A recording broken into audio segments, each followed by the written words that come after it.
Hi, everyone, and welcome. I see there are still people coming into the space, but why don't we go ahead and get started? Welcome again. Thank you for joining us this evening. My name is Larry Yu, and I'm on the leadership team of the Boston Metro chapter of the Climate Reality Project. I use he, him pronouns, and I'm in Somerville, Massachusetts, the unceded territory of the Massachusetts and Pawtucket people. Feel free to introduce yourself in the chat with your name and maybe the town or city that you're zooming in from. We'd love to just get a sense for who's in the space with us. We are pleased to present this screening this evening and webinar in partnership with the Boston Globe and the Climate Emergency Feedback Loop's producers, as well as with Mothers Out Front Brookline and the Lexington Climate Action Network. Here's what to expect. In a moment, senior producer Bonnie Walsh will introduce our screening of forests, and we'll watch the short film together. It's 14 minutes, it's beautiful, and it's really moving. But you came for the movie and you're staying for the panel, I expect. So after the film, Boston Globe reporter Sabrina Shankman will come on, and she will guide a fireside chat with our panel, focusing on the importance of forests and trees for climate action and what that means for Massachusetts. Then she'll take some questions from you. We would ask that you use the Q&A feature to send us questions instead of the chat if you wouldn't mind. It just makes it a little bit easier. And then finally, I'll come back on close to the top of the hour and leave you with just a few thoughts on how you can get involved, some very concrete things you can do. And we'll do all of that in 1 hour. Really, that's our intent anyway.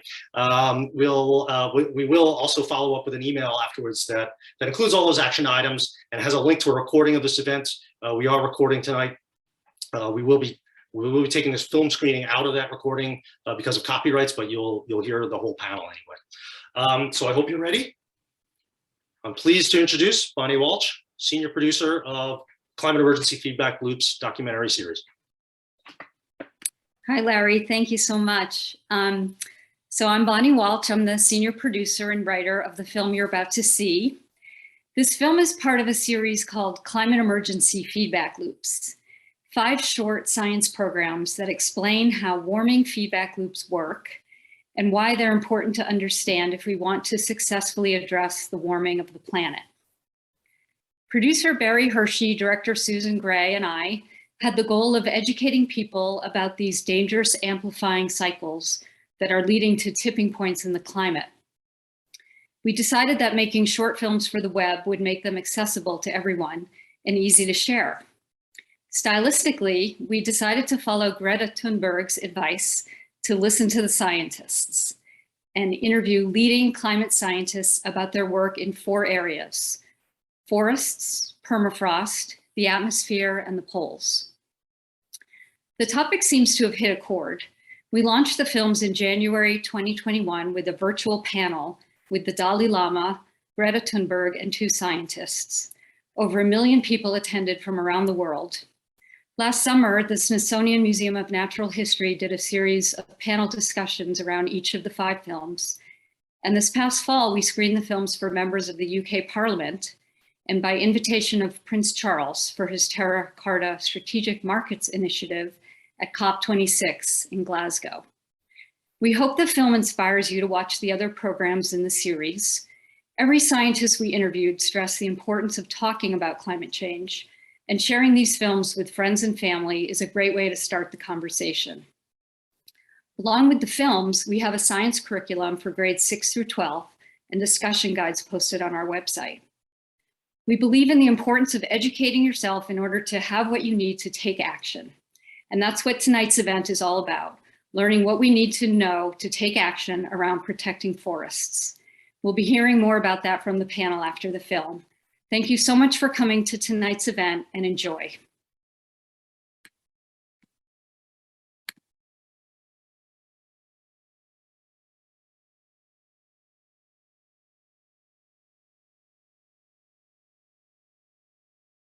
All right.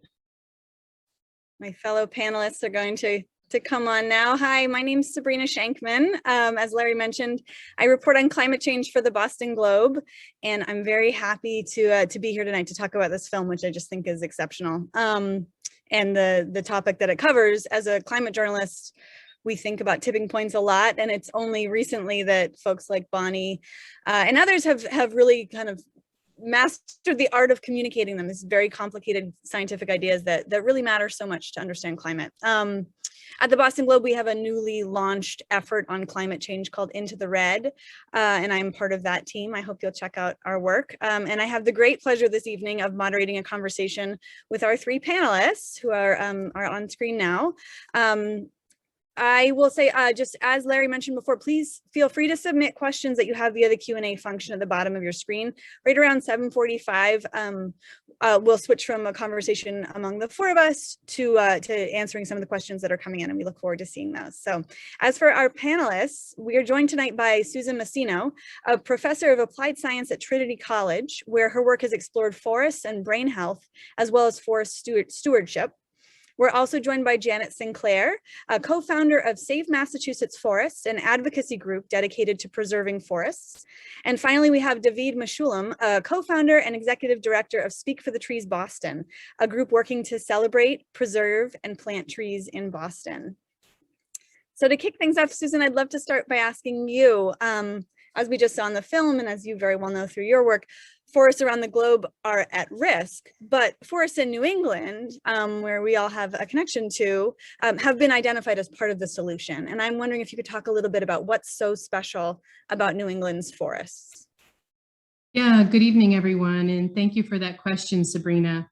New England's forests are special because they're growing really well. They're relatively young. They only hold maybe a quarter to a half of the amount of carbon that they could ultimately pull in, perhaps even much more now that we're learning more about how much carbon the soil can contain. And it's not just the carbon. They're a very resilient ecosystem with many, many species above and below ground. So we're very fortunate in this region that our forests are at a lot less risk than other areas. And in fact, we have good water and forests help protect the water, and our region's actually getting even a little bit wetter. So those are some of the reasons why we're very fortunate in this region. So is the increased precipitation that's already happening due to climate change, that's actually a good thing for the forests? Well, it's always good. It's better to have more water than less water. So, you know, the changes due to the climate, I wouldn't rate them as good or bad, but it's definitely the atmospheric changes and the water changes are good for our forests. They're actually growing really well. That's interesting. Janet or David, anything you want to jump in about this, specifically about, you know, what makes the forests around here as special as they are for the climate? I don't have anything quite. Janet, I'd love to turn this to you. You know, your work focuses on the ground at the state level, looking at, you know, what needs to be done to preserve these forests. And I was wondering if you could talk a little bit about what the challenges are there. I mean, we know that climate change can pose a risk to forests, but there are other risks to forests as well. And I feel like that's sort of where you're waging a lot of your work. Can you talk a little bit about what you do?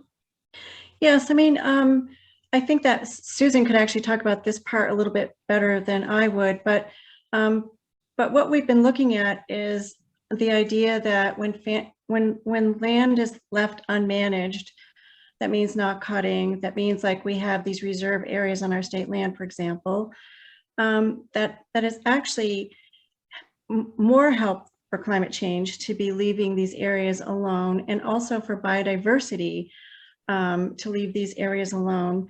And so what we were looking at, my cohorts and I were looking at basically looking at forest protection and choosing our state land as a logical place to try to do that because we own it already. It should be a public discussion about what we do in our forests. And I was one of those people who didn't know that all these forest management kind of things like logging were going on our state land. I thought our state land was like a national park. And so, so learning that that's not true, we really are trying to get more of our state land into these like reserve areas and also to make them permanent because right now they're not.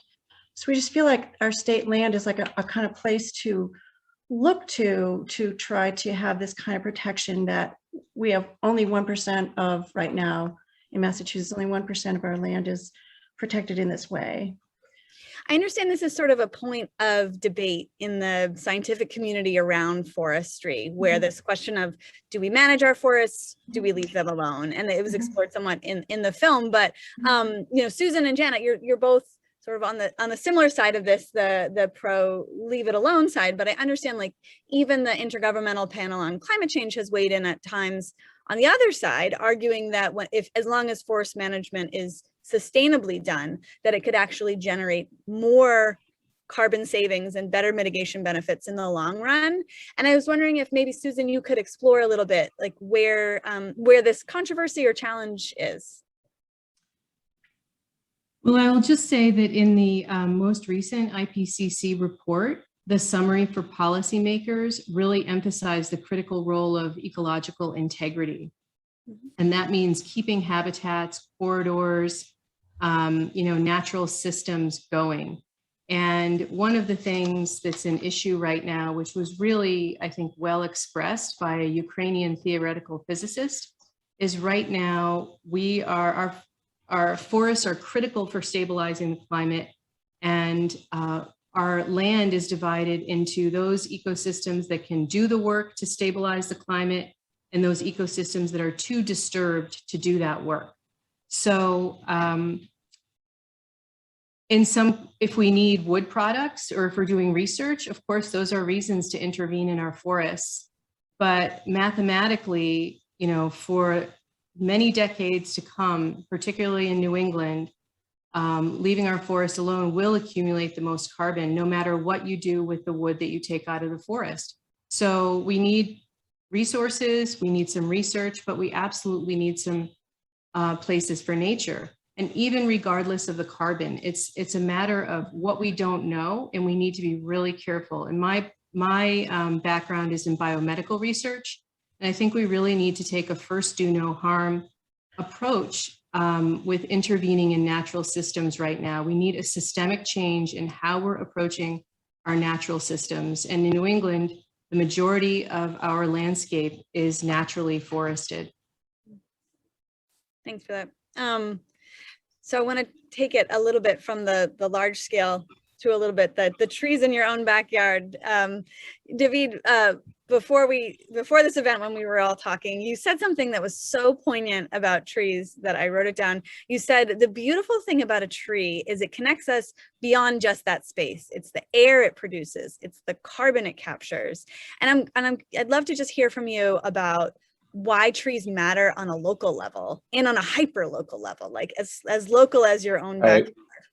Thank you, and it's a pleasure to be here, and thank you for including urban forestry in this conversation, because I think there's a growing recognition that urban trees do so much beyond just when we talk about carbon sequestration.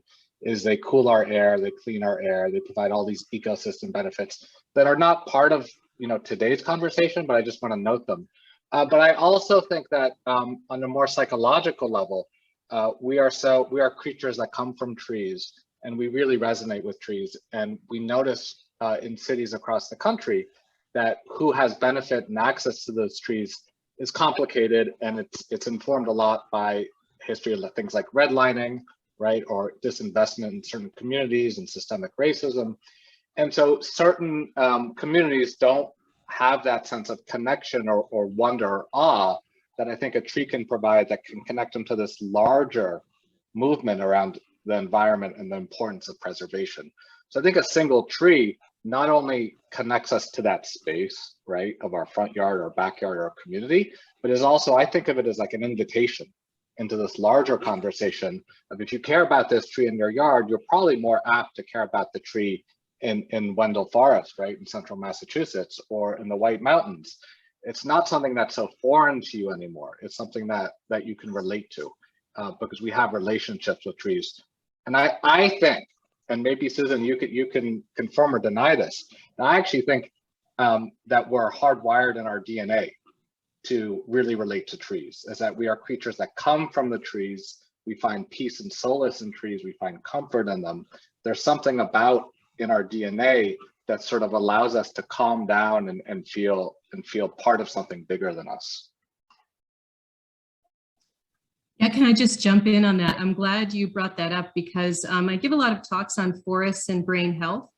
And I used to talk about the nitty gritty on blood pressure and immune system and things like that. But I've really kind of shifted my talks to talk more about awe and empathy and compassion and love as some of the things that having this relationship with the natural environment. And in fact, one special tree can mean so much to someone. And this has been found in cultures, all over the world. Right. And some of you may know that this is the 200th birthday of Frederick Law Olmsted, and he really understood the idea that you needed to connect to a place that you love that's close to you, and that would help you to connect to the larger landscape. Yeah, that's so interesting. I think, I don't know, maybe a lot of people can relate to this, but I have a picture of me as a little girl hugging a tree, and nobody directed me to go hug that tree. But then I have a picture of my 3-year-old from when she was barely learning how to walk, because she walked out the front door up to the big red maple by our house, and she threw her arms around it and gave it a big hug. There's something about a tree when you are a tiny person that you just want to throw your arms around it and hug it. That I think it's the beginning of what we hope will be a lifelong appreciation and love of nature. Susan, can you talk a little bit about a little bit more about brain health and physical health and nature? I mean, how did you get into that? Such an interesting kind of convergence of ideas. Yeah, I'll try and make this very short. I've always been into brain health as a neuroscientist, but often focused more on disease-related biomedical research. And through an effort to protect a forest on top of our drinking water aquifer in my town, I really started to learn all of these other health values and other values, the biodiversity and ecosystem services that David was talking about. And I started bringing that work and that topic more and more into my teaching, and more recently into my research, when I realized that every place that I loved, so I always bond with nature wherever I live. That's something I seek out as something to help me with, with everything. I get my best ideas out there. I realized that every place I loved had either been cut down or was going to be cut down any day. And this was all public land. And I started looking into, well, where could I fall in love with and it wouldn't be cut down? And then I realized that there really wasn't any place that I could count on. And I started trying to look into what were the benefits and how could I use my research skills to try and understand this better and help others to understand how important this is to people. And now we understand how important this is to the planet.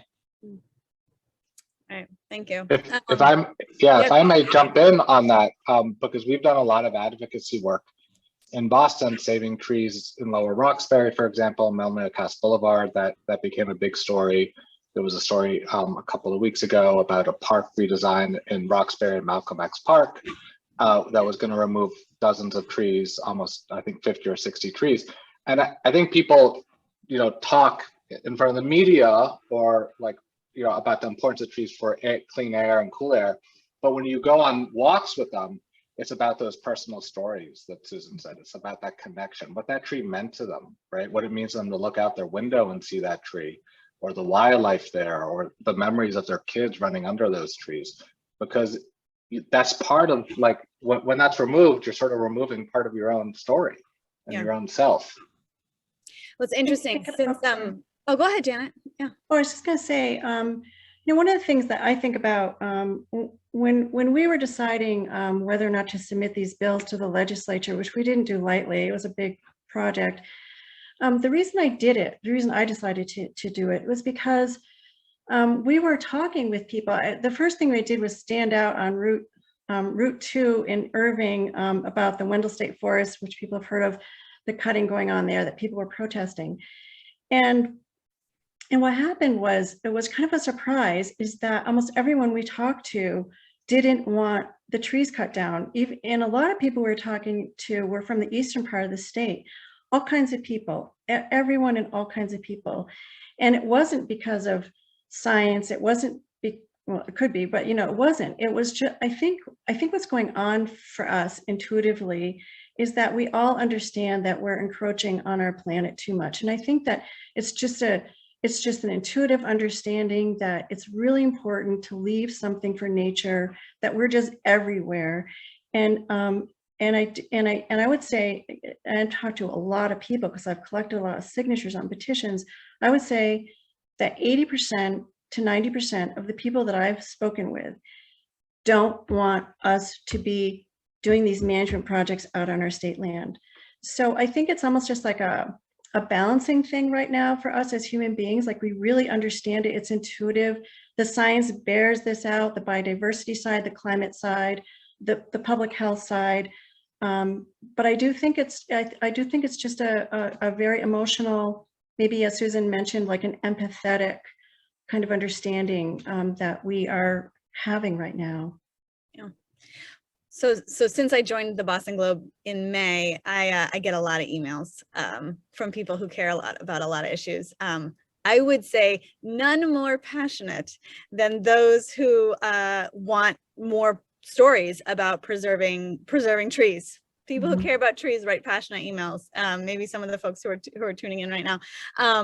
And I appreciate them. You know, I think my hope is that we can do more stories about them. But I think one of the reasons why it's so top of mind when we talk about climate change and the response to climate change is because of the demands on our land. This idea that from a conservation side, we want to see 30% of lands preserved by 2030, 50% by 2050 across the US and internationally, that we want to see a gross expansion of agriculture so that we can get people onto more plant-based proteins. We want to see solar farms and wind farms everywhere so we can switch over our grid. We want to see more transmission lines. There are these demands on demands on demands on demands when it comes to our land. Not to mention the fact that in Massachusetts, we have an ambitious goal of getting to net zero emissions by 2050, but that includes about 15% or so of our emissions that we hope to deal with via carbon offsets, many of which will probably come from our trees. So I guess my question for you all is, like, how do you feel like policymakers should be thinking about our forests and our natural lands? Is it about that there are just certain things that are too precious to cut, and certain things that just will have to be not sacrificed but converted for other uses? How do you measure all these competing demands when the intention is it's all the same, it's all working toward the same end goal? Well, I have I just put my website up on our in the chat. One of the groups of people that I work with are people that are trying to protect their towns from solar development, and every one of them set, and there are a bunch of, a few links to them on the website. All of them are supporting solar energy, but all of them also say that we need to just really, totally build it out in places other than our forests and agricultural land. If we're in terms of just protecting like some of our forests, like I said, this kind of protection that I'm referring to, only 1% of our land in Massachusetts is like that. This 30 by 30 idea isn't just 30% of no parking lots. I don't believe it was originally, there's 30% of, Susan can speak to this, 30% of like the kind of protection that we're talking about. We have so little. And so I would just say that we just need to make sure that we're setting land aside for nature here in Massachusetts, and we're asking, people in, the rainforest to do it. Why aren't we doing it here? I might jump in on that for a minute. I mean, I really think that we need to start with essentials. And that's where our policymakers should start. And that's where I tried to that's what I tried to emphasize in a report. I was the co-chair of the Science and Technology Working Group for the Governor's Council on Climate Change in Connecticut. And the two things that I really emphasized were focusing on essentials. And I would say essentials are clean water, natural systems, and healthy brains, actually. And the other thing is multi-solving, like how can you solve multiple problems at once?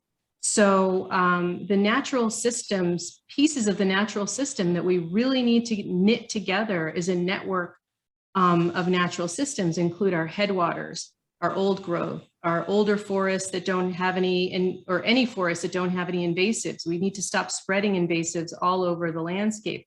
Riparian, waterways. So these are really, migratory corridors. So there's specific pieces that we know we need to protect. We need to protect enough ecological integrity to keep our species, and particularly keystone species, functioning that regulate the whole ecosystem.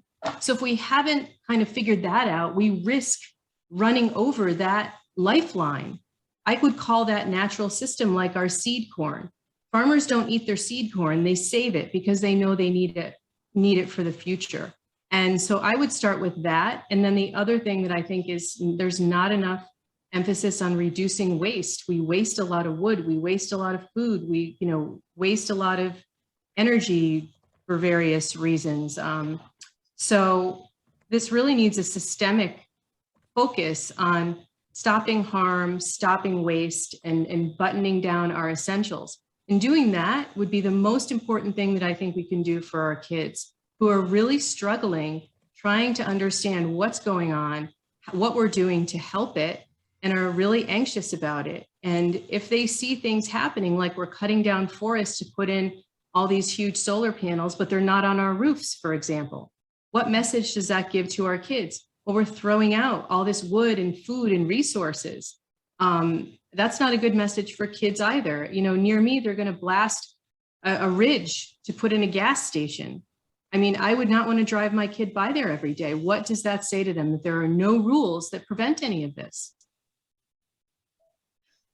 Does it seem like there is an organized approach, though? I mean, that's a fairly glaring example that you have there of that ridge and that gas station, because it's for a gas station in particular.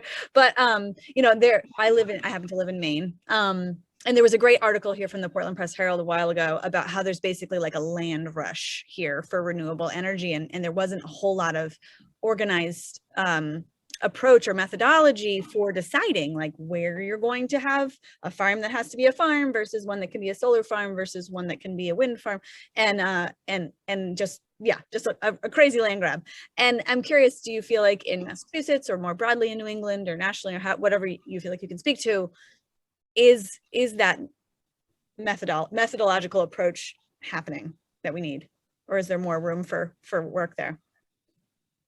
I'll be honest. Sorry. I was just going to say, I think there's a lot of room for work, and because we need to stop saying vague things and be really specific about what we need to protect, where and why. And that's how we'll achieve a real, 30 by 30 of our land, protecting our land and water, which is our, local safety net. And what I forgot to mention before, when you said, why are New England forests so special? We're actually the only part of the country that's part of what's called the global safety net, which is the areas with, like Dr. Bev Law said, areas with high carbon and biodiversity that are, kind of essential for keeping this literal mothership going. So we're in the global safety net, the only part in the lower 48 that's listed as part of it. All right. Well, it is 7:45, so I want to switch gears a little bit. Janet, did you want to say something quickly before I ask another question? I was just going to say, what's the methodology out there? The methodology that I'm seeing is that because there is no methodology, what's happening is all these, you'll see it all over the place, all these towns trying to write bylaws for stuff and trying to stop these projects.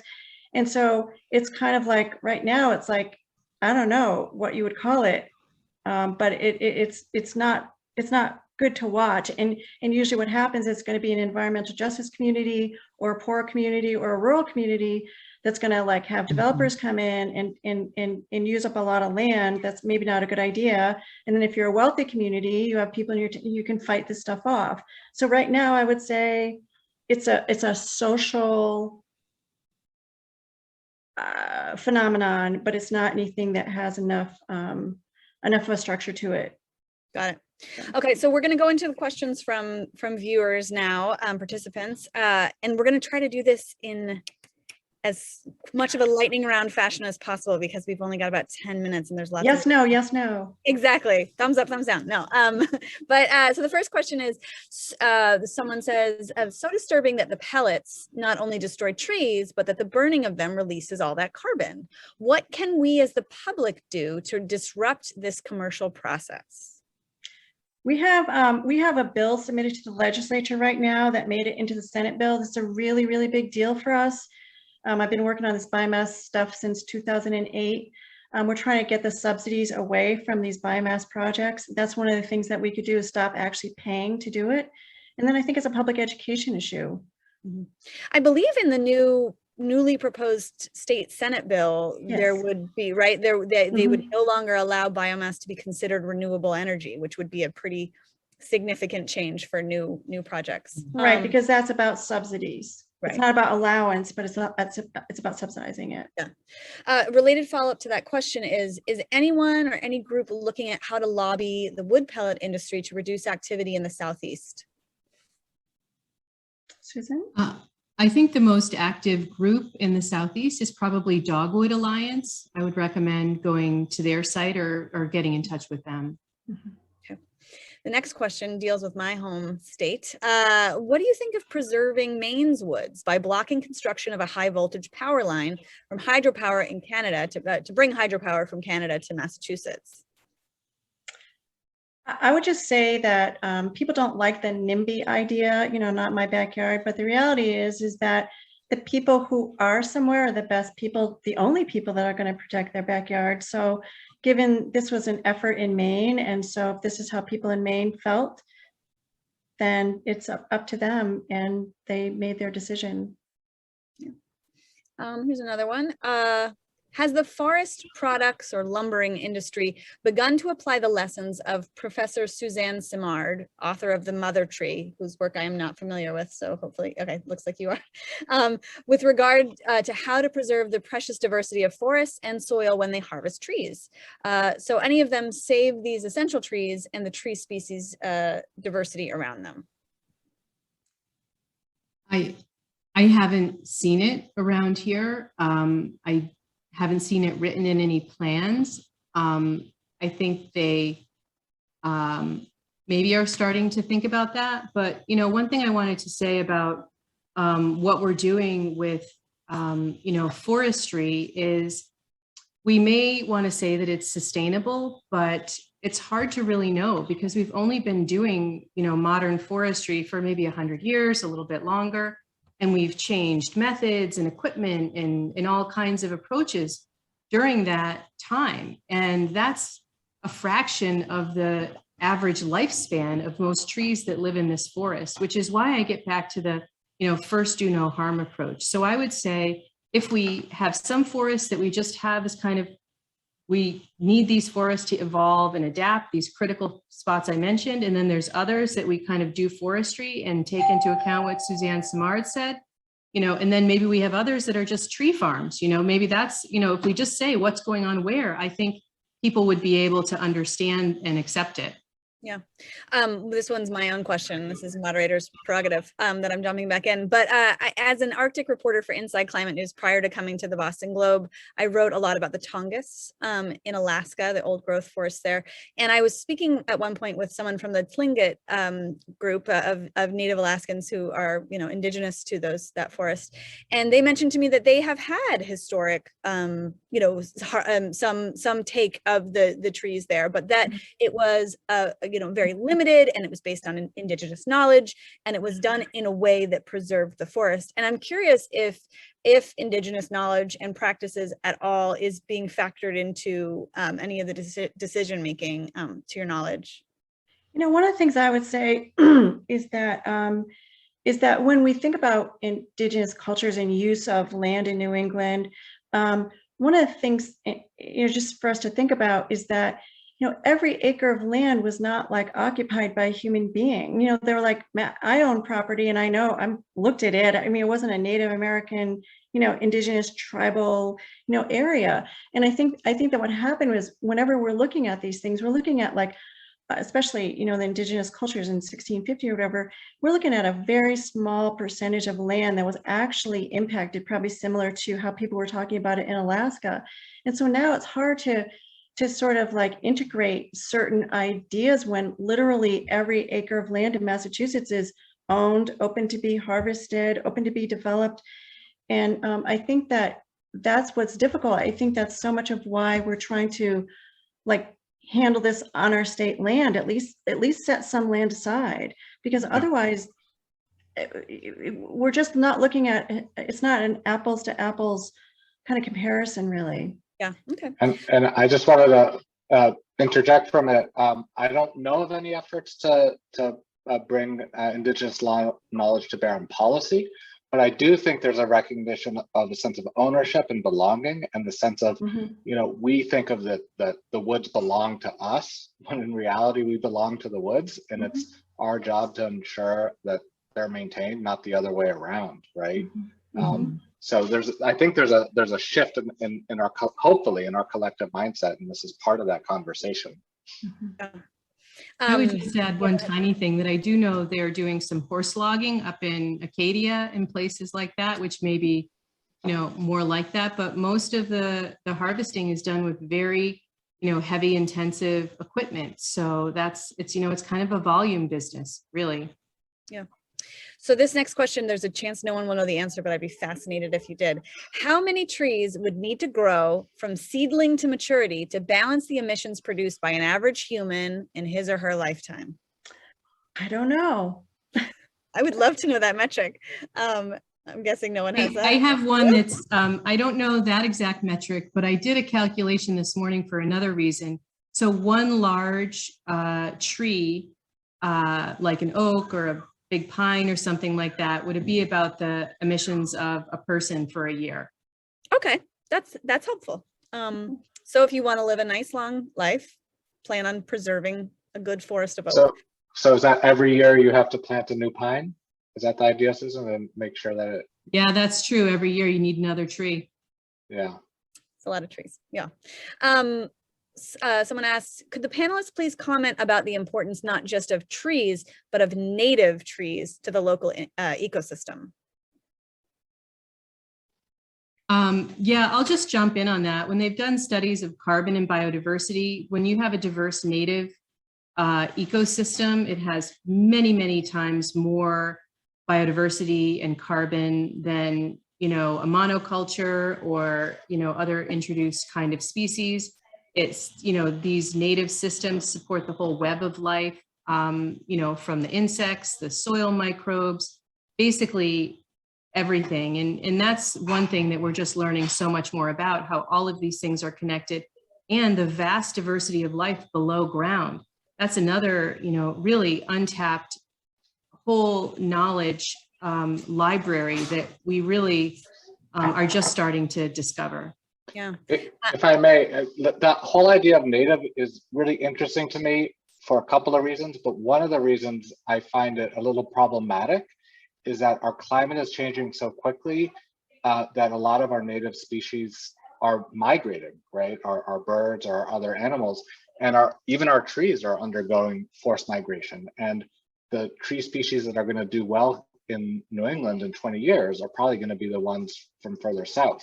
So I'm not a scientist. I'm not trained in this. I don't know much about forced migration or, you know, natural migration, but I do know that the trees we have currently in New England are going to struggle more and more as they get as the climate changes. And Susan and Janet, you might know more about it, but the whole idea of native, I think, is undergoing sort of a shift as our climate is warming. That's a fascinating point. We actually are having to wrap up. Janet, would you like one final word? Because we haven't heard from you. No? Okay. Okay, thank you. All right. Well, thank you. This has been such a fascinating discussion. And I think what's interesting to me is it's this convergence of our hearts and of science and of the world around us and the world out our back door. So thank you all for lending your expertise to us. I'm going to pass it back over to Larry now. Thank you, Sabrina. Thank you, Janet, Susan, and David. Note to self: next time, let's do 90 minutes because I think that was too short. Thank you again for everyone for joining us this evening. If you missed the very beginning, my name's Larry Yu, and I'm on the leadership team of the Boston Metro chapter of the Climate Reality Project. And I just wanted to share a few ways to get involved in Massachusetts. Most of them have been lifted up by the speakers this evening or in the past. I may be able to share a screen shortly with some. Here we go. It's coming up. So first is to connect with Save Massachusetts Forests. They're doing a lot of advocacy on the state level to protect public forested lands across the Commonwealth. There's just a wealth of information on the website about how to get involved. You can also connect with Speak for the Trees Boston. Arbor Week is coming up just in a few weeks, and there are a number of ways that you can help out and volunteer in Boston, and they have a number of other resources to help you learn about equity and the urban tree canopy, which I think is just a fascinating story that everyone should really learn. You can also join the effort to save Crane Ledge Woods, the largest urban wilds in Boston, which is under threat from development right now. So there's an effort there to save that. I did notice in the chat that there are a lot of people who aren't in Massachusetts, so I should mention that that you can the Climate Reality Project has an upcoming training with Al Gore this coming June. So the deadline to apply is next week. I encourage you to perhaps do that. And of course, Boston Globe's climate coverage is a must read. Sabrina's a big part of that, so thank you. I will double check the link here. I will be sending this slide out to everyone who attended, as well as everyone who registered and couldn't attend tonight. And I will double check some of those links before that goes out, including the Globe link. We also have some other reading material here suggested or written by Susan, and I saw in the chat that someone requested the paper that she wrote for State of Connecticut, so I will add that to this sheet before I send that out as well. Last but not least, check out the rest of the Feedback Loops short film at feedbackloopsclimate.com. I know several people have asked about it in the chat as well. What else? There's more educational material as well on feedbackloopsclimate.com, so you can bring the material to your local schools. What else do I have to say here? So thank you to all the speakers. Thank you to Mothers Out Front Brookline and Lexington Climate Action Network and the Boston Globe. There are also, just very quickly, there are a number of folks behind the scenes who have been critical support. Adam Travis, Melanie Wallace, Jeff Levinson, Paul Hesselshort, and a lot of Climate Reality Project Boston chapter leaders who helped us brainstorm over the course of a few months, really, to pull this together. So thank you all. But most of all, thank you everyone for joining tonight or watching at home on the recording. Look for an email with these resources in the coming days, and have a great rest of your evening. Cheers. Thank you.